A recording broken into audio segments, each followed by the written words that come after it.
Morning! I'm hiking along the old Butterfield stagecoach route, where it crossed through Apache Pass. And I'm going to break here today to talk a little anime. Bubblegum Crash.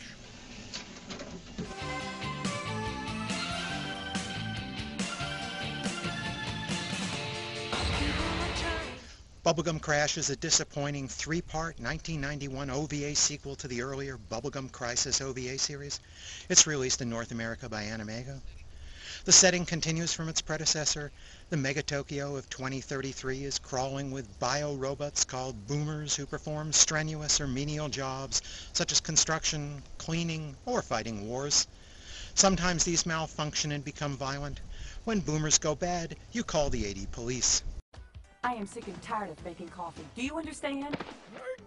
Somebody call the AD police! She's a go crazy! For tougher boomers, you call the Night Sabers, a quartet of mercenary women who slip into combat suits and beat the crap out of bad boomers. Kill them!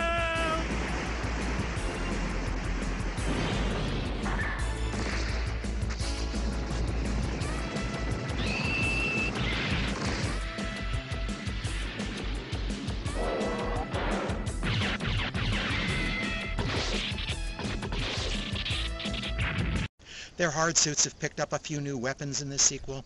The Crash story starts sometime after Bubblegum Crisis ended. The women of the Night Sabers have taken some different paths and fallen out of touch a bit. Pris is now working on a recording contract. Lena's quit her job as an aerobics teacher to become a stockbroker, and when the stock market goes down, she quits that too, which is what my broker did. Nene is still with the AD police as their resident computer hacker. Sylvia's old fashion boutique is gone to urban renewal, but she pops back up eventually with a new lab and a new store and suggests a reunion of the girls. This time the MacGuffin is a new and more powerful AI circuit for controlling the boomers, or rather a newly rediscovered work of good old Dr. Stingray. Someone's out to steal this legacy for nefarious purposes, and the Night Sabers have been hired to protect it and the prototype boomer that it was installed in. This three-parter suffers from stupid bad guy motives. The most obvious effect of the new AI chip is that the evil boomers can now cackle maniacally, and the ultimate villain's plan is just comic book dumb. A real come down from the shadowy menace behind Genom in the earlier series. This series removes Leon's teeth as well. The AD policeman used to be counted on to at least put up a fight, but now he's satisfied to just watch the climactic battle on TV. And nothing at all is said of his past relationship with Pris, or the fact that he pretty much knows that she's one of the Night Sabers. This isn't going to do much to deal with all the plot threads the first series abandoned. The general approach to Crash seems to be to keep it simpler and lighter. The storytelling has a wretched sense for dramatic tension.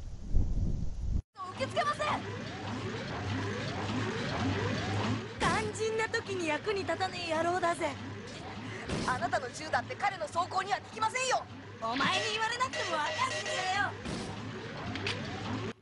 The sequel only messed a little with Kenichi Sanada's original art designs for characters in hard suits, so he's still credited here. But all the hard suits sprout some new weaponry, and all the new characters and boomers are from different sources as well. So when we see a construction boomer now, he wears a hard hat and a tool belt just so we know he's a construction boomer. Get it?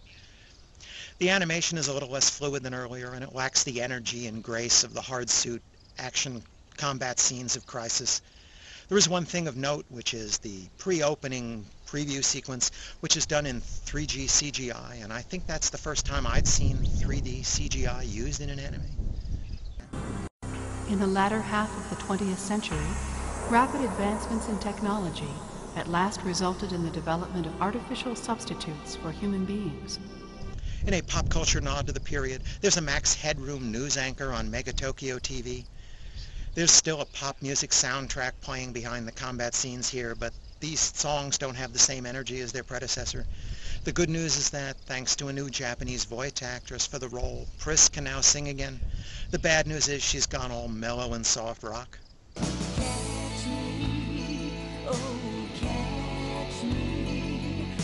Overall, I give Bubblegum Crash just 2 stars. The storytelling is sloppy, the characters have become self-parodies of themselves, it lacks just about everything that made the original popular, and it doesn't do much to wrap up the plot threads that the predecessor left unfinished. And Amego's English dub still sounds bad, so if you must watch it, I recommend the Japanese soundtrack with subtitles. They've put all 3 45-minute OVAs on a single DVD for you. There are no extras except a few character sketches. Thanks for listening. A couple of miles earlier on the Butterfield Trail, I ran into this Gila monster. He was hot and grumpy too.